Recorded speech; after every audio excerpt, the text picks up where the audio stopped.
Fala galera, tudo bem? Eu sou o Lucas Amaral, professor de Geografia e Atualidades do curso Ideia, certo?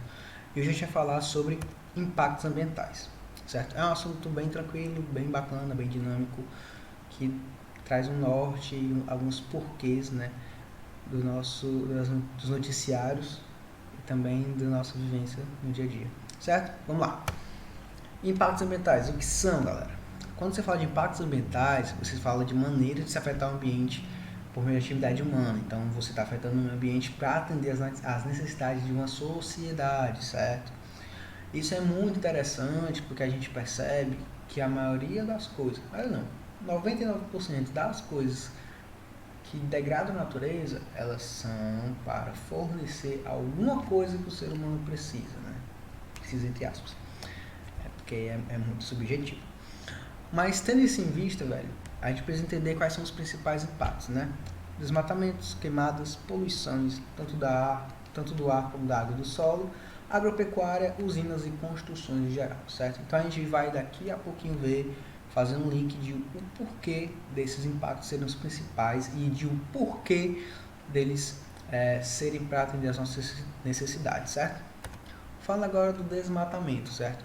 Desmatar é o ato de retirar a vegetação, certo? Então, quando a gente desmata, a gente acaba retirando a vegetação.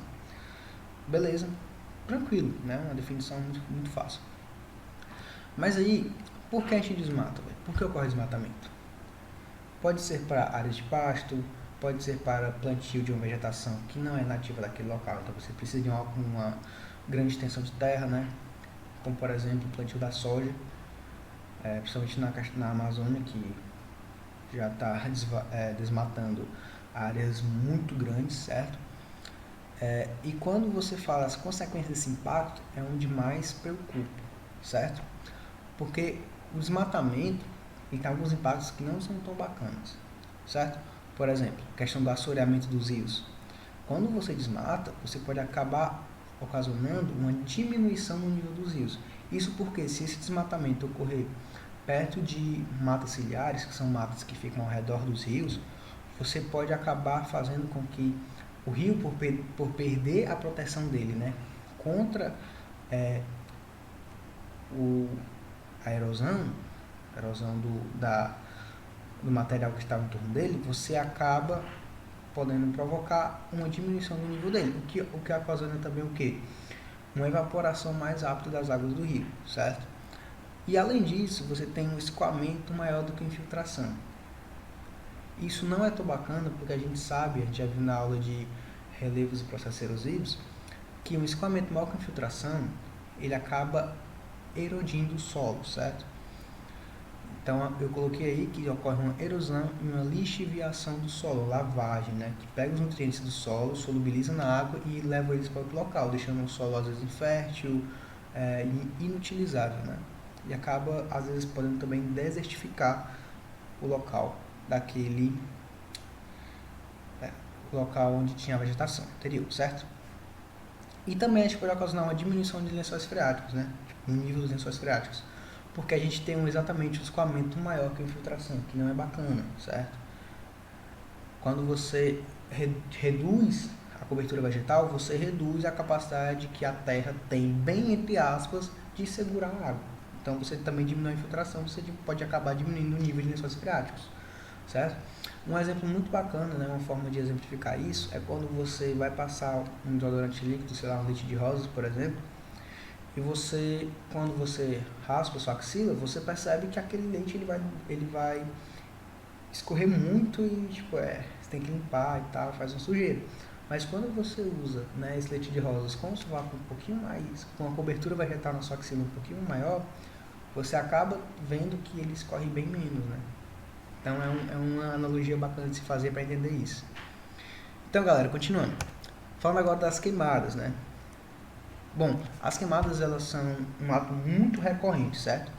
Primeiro, a gente precisa entender que as queimadas elas não são tão maléficas, no sentido de que queimar, queimar algumas vezes a vegetação, você pode deixar até o solo mais fértil, né, pelo material orgânico que vai acabar sendo absorvido, contido no solo. Sendo que quando essas queimadas elas vão acontecendo com muita frequência, você acaba destruindo os nutrientes do solo, que também não é bacana, certo? E esse tipo de recurso ele é muito utilizado por agricultores, certo? Que querem limpar o solo para o plantio, principalmente pequenos agricultores, porque é um estilo de limpeza no local para o plantio mais barato, então eles acabam optando por isso.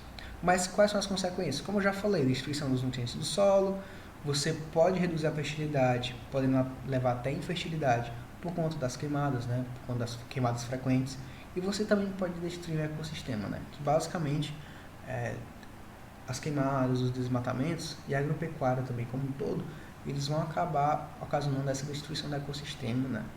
Porque eles precisam modificar a dinâmica do local para poder atender às nossas necessidades, certo? Então, galera, falando agora sobre a questão da poluição, certo?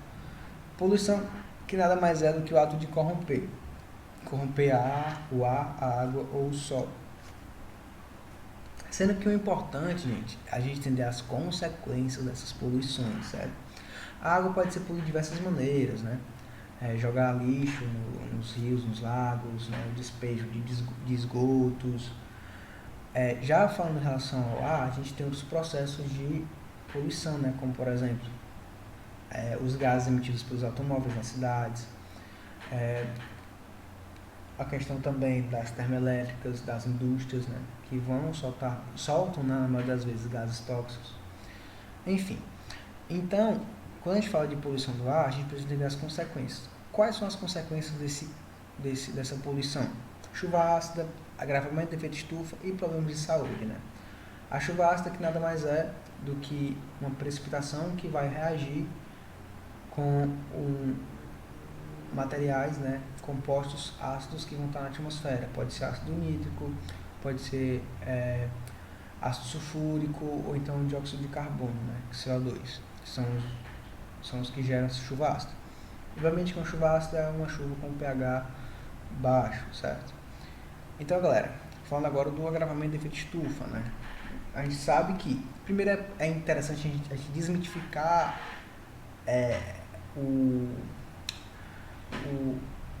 como é o nome?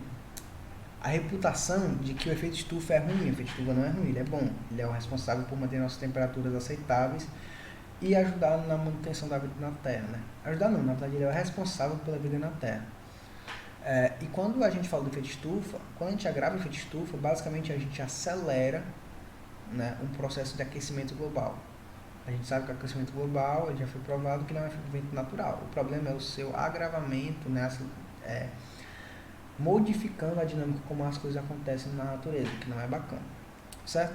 E esse agravamento do efeito estufa ele é feito pela destruição da camada de ozônio, né? E um dos modos de ocorrer essa destruição da camada é pelos gases na atmosfera, né? Nas indústrias, dos automóveis e tudo mais. E também, por exemplo, por meio dos rebanhos. Os grandes rebanhos na pecuária, eles emitem CH4 durante a flatulência, né? E acaba podendo ser prejudicial para a nossa camada de ozônio. Sobre os problemas de saúde, né? Os gases tóxicos são emitidos diariamente nas grandes cidades, principalmente. Eles podem gerar alguns problemas de saúde na população, principalmente respiratórios, certo? Agora, outra poluição muito importante, acho que é a mais conhecida, é a poluição da água, né? A poluição da água ela é muito vista diariamente, certo?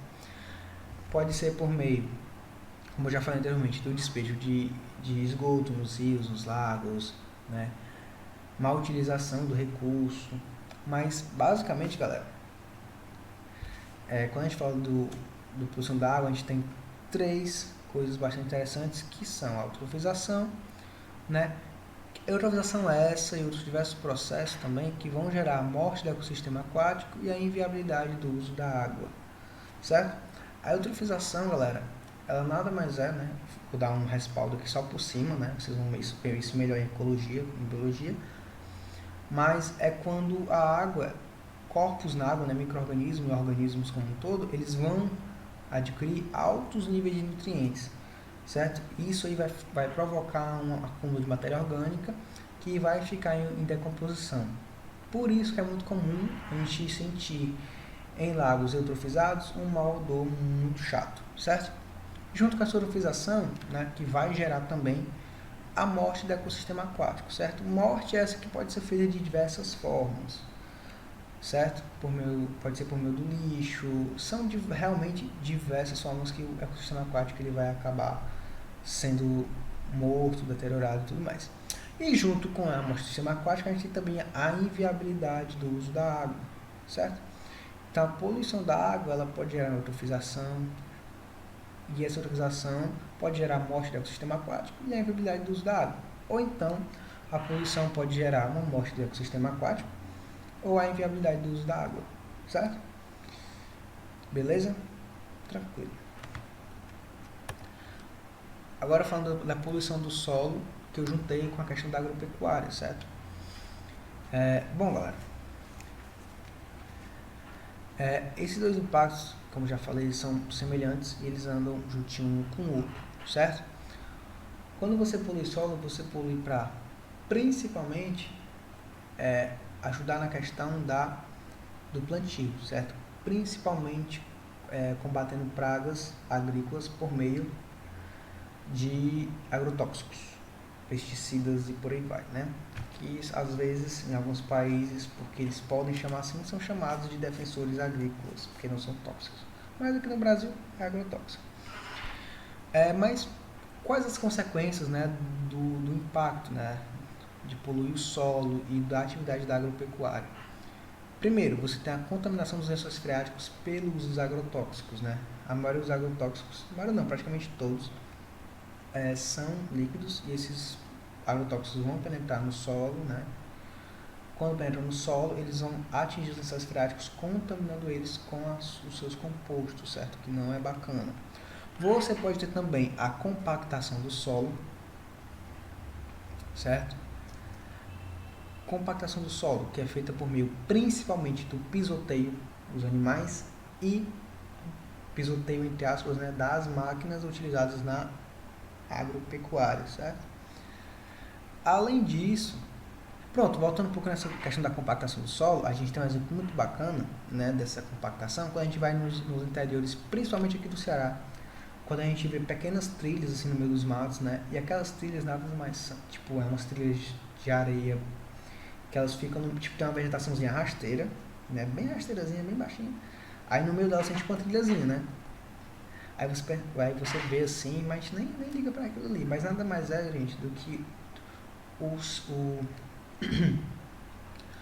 o caminho que o gado, que os animais fazem todo dia. Então aquele pisoteio lá, a gente vê aí que realmente de fato compacta o solo, certo? Não é bacana.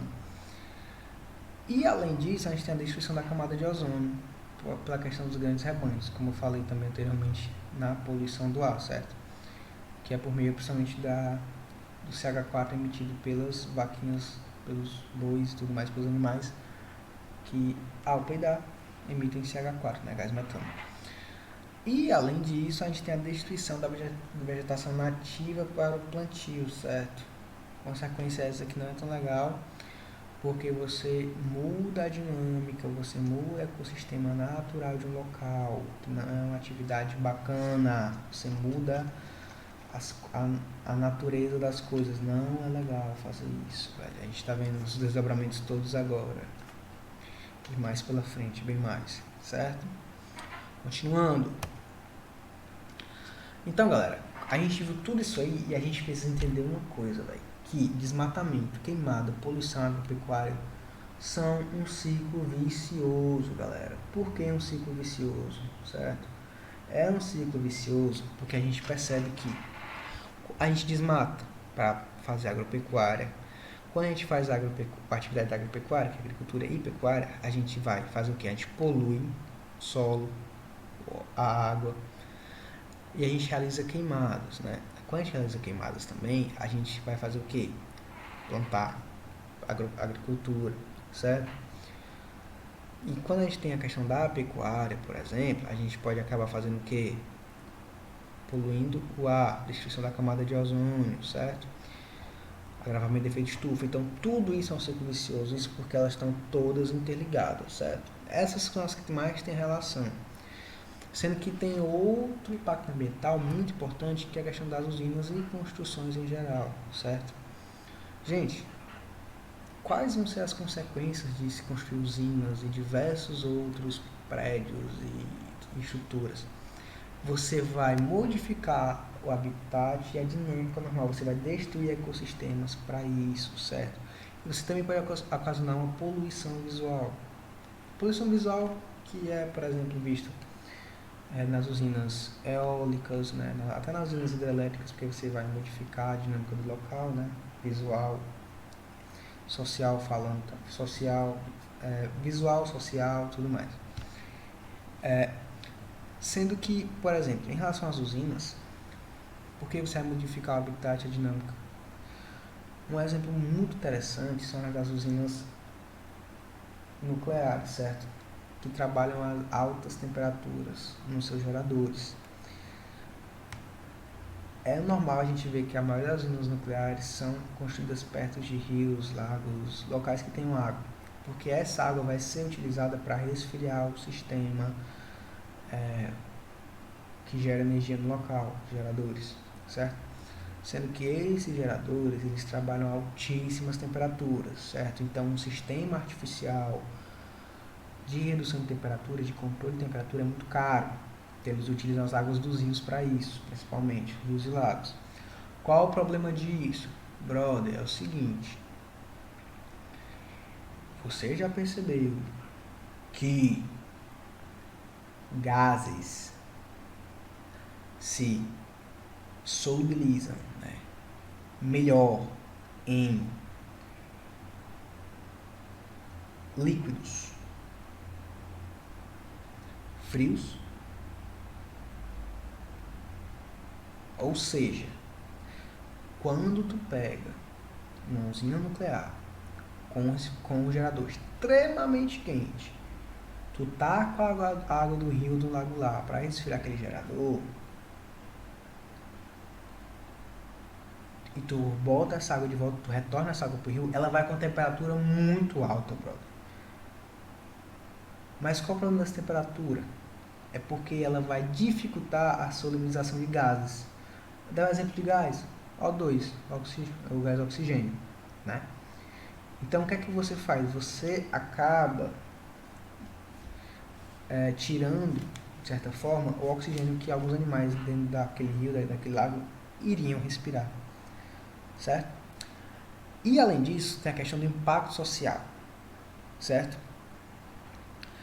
Por que eu coloquei a questão do impacto social? Porque o impacto social ele é interessante da gente entender por quê. Muitas comunidades que vivem perto desses locais, onde vão ter essas construções de usinas, elas têm que se retirar, certo? Por quê? Por uma questão de segurança, certo? Tem uma margem de segurança em relação à localização. Aí quem vai decidir isso é o engenheiro, o pessoal que está envolvido na construção, certo? E isso é ruim por quê, brother? Porque as pessoas elas vão ter que se retirar do local, certo? Sendo que com essa retirada do local, as pessoas geralmente não tem para onde ir, então elas recebem uma indenização e muitas vão para a cidade tentar uma vida nova e tudo mais, só que a indenização não é essas coisas todas, né? Então eles não têm tantos recursos e também não tem geralmente, né? Principalmente com o mercado de trabalho a nível de Brasil não está tão bacana, né?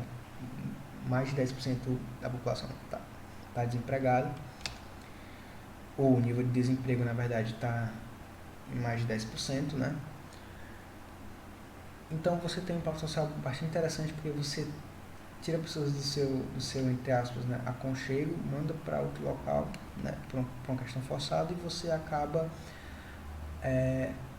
tornando pior o nosso processo de urbanização, que já tem uma herança de ser anômalo e mal planejado, e acaba agravando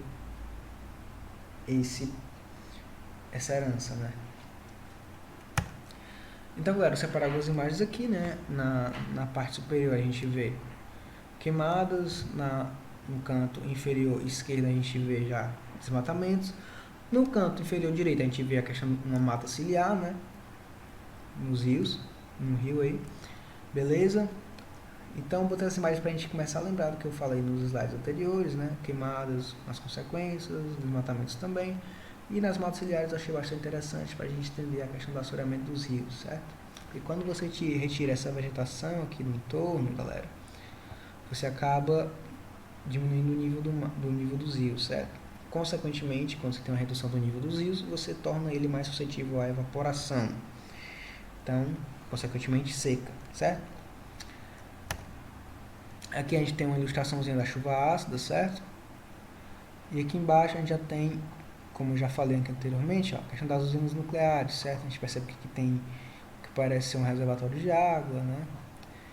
Então, tudo isso aqui, galera, que eu mostrei nesse vídeo, vai contribuir para impactos, né? São consequências, contribuições da atividade humana, certo? Então, galera, foi um prazer novamente estar com vocês. Muito obrigado pela atenção. Tenham, pratiquem bons estudos.